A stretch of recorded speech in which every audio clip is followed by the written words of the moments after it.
നമസ്കാരം.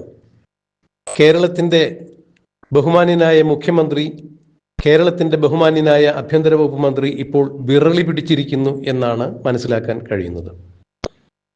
കേരളത്തിന്റെ ആഭ്യന്തര വകുപ്പ് മന്ത്രി കൂടിയായ മുഖ്യമന്ത്രിക്ക് ഓരോ ദിവസവും കേരളത്തിൽ നടക്കുന്ന സുപ്രധാനമായ സംഭവങ്ങളുടെ അല്ലെങ്കിൽ കേരളത്തിൽ വരാനിരിക്കുന്ന കലാപങ്ങളുടെ നിർണായകമായ മറ്റു വിഷയങ്ങളുടെയെല്ലാം കൃത്യമായ ഇന്റലിജൻസ് റിപ്പോർട്ട് മുഖ്യമന്ത്രിക്ക്, ആഭ്യന്തര വകുപ്പ് മന്ത്രിയായ മുഖ്യമന്ത്രിയുടെ കയ്യിൽ കിട്ടാറുണ്ട്. സംസ്ഥാനത്തിന്റെ പോലീസ് മേധാവി അത് മുഖ്യമന്ത്രിക്ക് കൈമാറാറുണ്ട് എന്നുള്ളതാണ് കീഴ്വഴക്കം. ഇന്റലിജൻസ് റിപ്പോർട്ട് പ്രകാരം 2026 നിയമസഭാ തെരഞ്ഞെടുപ്പിൽ ശക്തമായ ഭരണവിരുദ്ധ വികാരത്തെ തുടർന്ന് മുഖ്യമന്ത്രി പിണറായി വിജയന് അധികാരം ഒഴിയേണ്ടതായി വരും എന്നുള്ള ഒരു റിപ്പോർട്ട് മുഖ്യമന്ത്രി പിണറായി വിജയന് കിട്ടിയിട്ടുണ്ട് എന്നുള്ളതാണ് മനസ്സിലാക്കാൻ കഴിഞ്ഞിരിക്കുന്നത്. തനിക്ക് ഭരണം നഷ്ടമാകും എന്നുള്ള ആ ഒരു ഇന്റലിജൻസ് റിപ്പോർട്ട്, അതായത് പിണറായി വിജയന്റെ സർക്കാരില് കീഴിലുള്ള ആഭ്യന്തര വകുപ്പിന് കീഴിലുള്ള പോലീസിൽ നിന്നും തെരഞ്ഞെടുക്കപ്പെട്ടിരിക്കുന്ന ആളുകളാൽ നിയോഗിക്കപ്പെട്ട് അവർ കണ്ടെത്തിയ റിപ്പോർട്ടാണ് ഇന്റലിജൻസ് റിപ്പോർട്ട്. ഈ റിപ്പോർട്ട് പ്രകാരം മുഖ്യമന്ത്രി പിണറായി വിജയന് ഭരണം ഒഴിയേണ്ടതായി വരും എന്നുള്ള വാർത്ത കിട്ടുമ്പോൾ അക്ഷരാർത്ഥത്തിൽ പിണറായി വിജയൻ അസ്വസ്ഥനാകുന്നു എന്നുള്ളതാണ് മനസ്സിലാക്കാൻ കഴിയുന്നത്. ഇതാണ് പിണറായി വിജയൻ തെരഞ്ഞെടുപ്പ് യോഗങ്ങളിൽ അടക്കം പ്രസംഗിക്കുമ്പോൾ വേദിയിൽ നിന്നും ആളുകൾ ചില സംശയങ്ങൾ ചോദിക്കുന്നു. ഈ സംശയങ്ങൾ കേൾക്കുമ്പോൾ അക്ഷരാർത്ഥത്തിൽ പിണറായി വിജയന് വലിയ അസഹിഷ്ണുത ഉണ്ടാകുന്നു. ഈ അസഹിഷ്ണുതയുടെ കാരണം ഭരണം ഏത് വിധേനയും നഷ്ടമാകും എന്നുള്ള ഒരു തിരിച്ചറിവിൽ നിന്നും ഉണ്ടായിരിക്കുന്ന നിരാശാബോധം തന്നെയാണ് എന്നാണ് രാഷ്ട്രീയ നിരീക്ഷകർ ഉൾപ്പെടെയുള്ള ആളുകൾ ചൂണ്ടിക്കാണിക്കുന്നത്. കഴിഞ്ഞ 2 ദിവസം മുമ്പ് തിരുവല്ലയിൽ ആരോഗ്യവകുപ്പ് മന്ത്രി വീണ ജോർജിന്റെ തെരഞ്ഞെടുപ്പ് കൺവെൻഷനിൽ പ്രസംഗിക്കുമ്പോൾ മുഖ്യമന്ത്രി പിണറായി വിജയനോട് സദസ്സിൽ നിന്നും ഒരാൾ ഇതിങ്ങനെ ചോദിക്കുന്നുണ്ടായിരുന്നു. മുഖ്യമന്ത്രി ഒരു സംശയമുണ്ട് എന്ന് പറഞ്ഞപ്പോൾ അത് വീട്ടിൽ പോയി ചോദിച്ചാൽ മതി എന്നാണ് മുഖ്യമന്ത്രി അയാളോട് ഒരു നിമിഷം പോലും ആലോചിക്കാതെ മറുപടി പറഞ്ഞത്. കേരളത്തിലെ ജനങ്ങളുടെ വിശ്വാസവും അവരുടെ ആരോഗ്യവും സ്വത്തിനും ജീവനും എല്ലാം സംരക്ഷണം കൊടുക്കാമെന്ന് സത്യപ്രതിജ്ഞ ചെയ്തുകൊണ്ട് ആരോടും പക്ഷപാതിത്വം കാണിക്കില്ല, ആരോടും പ്രത്യേകിച്ച് പ്രീതിയോ അപ്രീതിയോ കാണിക്കില്ല എന്ന് സത്യപ്രതിജ്ഞ ചെയ്ത അധികാരത്തിലേറ്റ മുഖ്യമന്ത്രിയാണ് ഒരാളോട് അപ്രീതികരമായി പെരുമാറിയിരിക്കുന്നത്, അതും പരസ്യമായി. ഇതിന്റെ അടിസ്ഥാനം മുഖ്യമന്ത്രിക്ക് ഭരണം നഷ്ടമാകും എന്നുള്ള തിരിച്ചറിവ് തന്നെയാണ് എന്നാണ് രാഷ്ട്രീയ നിരീക്ഷകർ ചൂണ്ടിക്കാണിക്കുന്നത്. മുഖ്യമന്ത്രി ഒരു കമ്മ്യൂണിസ്റ്റ് പ്രവർത്തകന്, കമ്മ്യൂണിസ്റ്റ് നേതാവിന് ചേരാത്ത രീതിയിലുള്ള ജീവിതക്രമമാണ് അധികാരത്തിൽ തുടരുന്നത് എന്നാണ് പലരും ചൂണ്ടിക്കാണിക്കുന്നത്. ഇത് തന്നെയാണ് കമ്മ്യൂണിസ്റ്റുകാരിൽ പലരും ചൂണ്ടിക്കാണിക്കുന്നത്. 48 കാറുകളുടെ അകമ്പടിയിലൂടെയാണ് മുഖ്യമന്ത്രി സഞ്ചരിക്കുന്നത് എന്ന് പറയുമ്പോൾ കേരളം ഏറ്റവും കൂടുതൽ ഭരിച്ചിരുന്ന മുഖ്യമന്ത്രി EK നായനാരാണ്. EK നായനാർ ഒരു യഥാർത്ഥ കമ്മ്യൂണിസ്റ്റ് വിശ്വാസിയായിരുന്നു. CPM-ന്റെ മുഖ്യമന്ത്രിയായി ഏറ്റവും കൂടുതൽ കാലം കേരളം ഭരിച്ചതും EK നായനാർ തന്നെയാണ്. ആ EK നായനാരോട് എസ്കോർട്ട് കൊടുക്കുന്ന കാര്യം പറയുമ്പോൾ അദ്ദേഹം പറയുന്നത്, എന്തിനാടോ നമുക്ക് ഇത്തരത്തിലുള്ള എസ്കോർട്ട്, നമ്മുടെ എസ്കോർട്ട് നമ്മുടെ ജനങ്ങളാണ് എന്നാണ് പറഞ്ഞിരുന്നത്.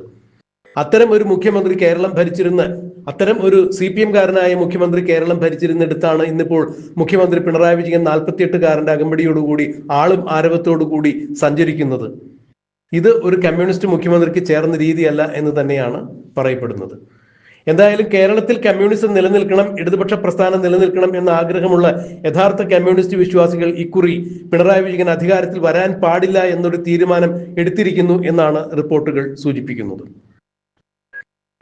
ആലപ്പുഴയിൽ പാർട്ടിയുടെ ചെങ്കോട്ട എന്ന് വിശേഷിപ്പിക്കുന്ന സ്ഥലത്ത് നിന്നും പാർട്ടിയുമായി ഉള്ള 63 വർഷത്തെ ബന്ധം വിച്ഛേദിച്ചുകൊണ്ട് 41 വർഷം സംസ്ഥാന സമിതിയിൽ അംഗമായിരുന്ന G. സുധാകരൻ പാർട്ടി വിട്ട് പുറത്തു പോകുമ്പോൾ കമ്മ്യൂണിസ്റ്റ് നേതാക്കളിൽ ഏറ്റവും കൂടുതൽ ആദർശധീരനായ മന്ത്രി എന്ന് പേരുകേട്ട G. സുധാകരൻ 4 തവണ ആലപ്പുഴയിൽ നിന്ന്, അമ്പലപ്പുഴയിൽ നിന്ന് ജയിച്ചു വന്ന MLA ആയ സുധാകരൻ, 2 തവണ മന്ത്രിയായിരുന്ന സുധാകരൻ പാർട്ടി വിട്ട് പുറത്തു പോകുമ്പോൾ തീർച്ചയായും അതിൽ എന്തൊക്കെയോ അസ്വസ്ഥതകൾ ഉണ്ടായിട്ടുണ്ട്.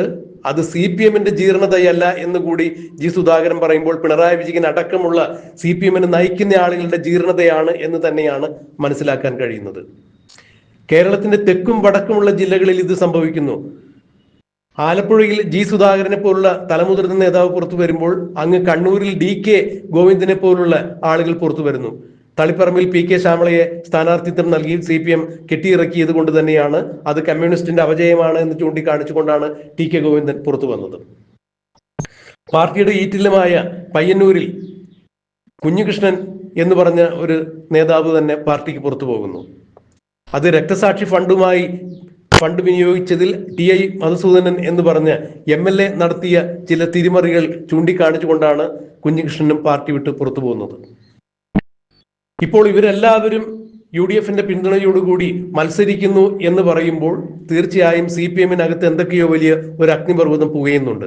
എന്നാൽ അവരെ എല്ലാവരെയും വർഗവഞ്ചകർ എന്ന് പറഞ്ഞ് അകറ്റി നിർത്തുമ്പോൾ പിണറായി വിജയനും ഇപ്പോൾ CPM-നെ നയിക്കുന്ന മറ്റു നേതാക്കളും ഒരു കാര്യം മനസ്സിലാക്കണം എന്നാണ് G. സുധാകരൻ ഉൾപ്പെടെയുള്ള ആളുകൾ പറയുന്നത്.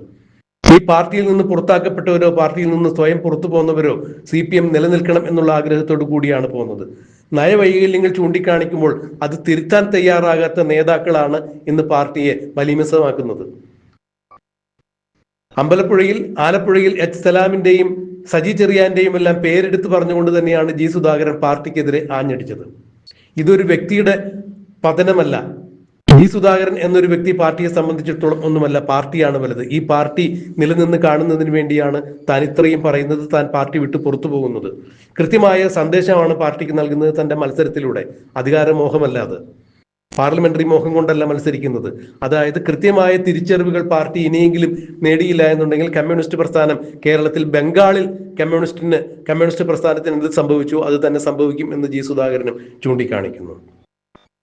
എന്തായാലും ഒരു കാര്യം ഉറപ്പായിരിക്കുന്നു, മുഖ്യമന്ത്രിക്ക് കേരള ഇന്റലിജൻസ് ഡിപ്പാർട്ട്മെന്റിന്റെ റിപ്പോർട്ട് കിട്ടിയിരിക്കുന്നു. ഭരണവിരുദ്ധ വികാരം ശക്തമായി നിലനിൽക്കുന്നതിനാൽ അടുത്ത ഭരണമാറ്റം ഉണ്ടാകും എന്നുള്ളതാണ് അതിലൂടെ മുഖ്യമന്ത്രി മനസ്സിലാക്കിയിരിക്കുന്നത്. ഈ ഒരു മനസ്സിലാക്കിയ കാര്യങ്ങളാണ് മുഖ്യമന്ത്രിയെ വിരളി പിടിപ്പിക്കുന്നത്, ജനങ്ങളോട് അസഹിഷ്ണുതാപൂർവ്വം പെരുമാറുന്നത്. അതുകൊണ്ട് തന്നെയാണ് സുധാകരനെ ചെറ്റ എന്ന് വിളിച്ചതും ചെറ്റത്തരം കാണിക്കുന്നത് എന്നുള്ള പരാമർശങ്ങൾ ഉണ്ടായത്. എന്തായാലും ചെറ്റത്തരത്തെ ന്യായീകരിക്കാൻ വേണ്ടി AK ബാലൻ അടക്കമുള്ള ആളുകൾ ഡിക്ഷണറിയുമായി ഇറങ്ങി തിരിച്ചിട്ടുണ്ട്. അതാണ് അതിലും വലിയൊരു പരാജയമായി ജനങ്ങൾ ചൂണ്ടിക്കാണിക്കുന്നത്. നേതാവ് നഗ്നനാണ് എന്ന് വിളിച്ചു പറയാൻ AK ബാലനെ പോലുള്ള, സജി ചെറിയാപ്പനെ പോലുള്ള ആളുകൾ തയ്യാറല്ല. അവർ മുഖ്യമന്ത്രിയെ, പിണറായി വിജയനെ ന്യായീകരിക്കുന്നതിന് വേണ്ടി ഡിക്ഷണറി പൊക്കിപ്പിടിച്ചു കൊണ്ടുവരുന്ന കാഴ്ചയാണ് കാണാൻ കഴിയുന്നത്. എന്തായാലും ശക്തമായ ഭരണവിരുദ്ധ വികാരത്തിൽ ഇത്തരം ഭാഷാ നിഘണ്ടുക്കളൊന്നും മുഖ്യമന്ത്രിയെ രക്ഷിക്കില്ല എന്ന് തന്നെയാണ് ഇപ്പോൾ രാഷ്ട്രീയ നിരീക്ഷകരും വിലയിരുത്തുന്നത്. 2026 നിയമസഭാ തെരഞ്ഞെടുപ്പോടുകൂടി കേരളത്തിൽ ഇടതുപക്ഷത്തിന്റെ പ്രസക്തി പിണറായി വിജയൻ നഷ്ടമാക്കും. പിണറായി വിജയൻ ഇടതുപക്ഷത്തെ തോൽപ്പിക്കാൻ വേണ്ടി ഉണ്ടായ അവതാരമാണ് എന്ന് വരെ ചില സാമൂഹ്യ മാധ്യമങ്ങളിൽ ഇപ്പോൾ പോസ്റ്റുകൾ വന്നുകൊണ്ടിരിക്കുന്നു. എന്തായിരിക്കും ഇനി 2026 തെരഞ്ഞെടുപ്പിൽ ഇടതുപക്ഷത്തിന് ഉണ്ടാവുക എന്നുള്ളത് നമുക്ക് കണ്ടറിയാൻ കാത്തിരിക്കാം.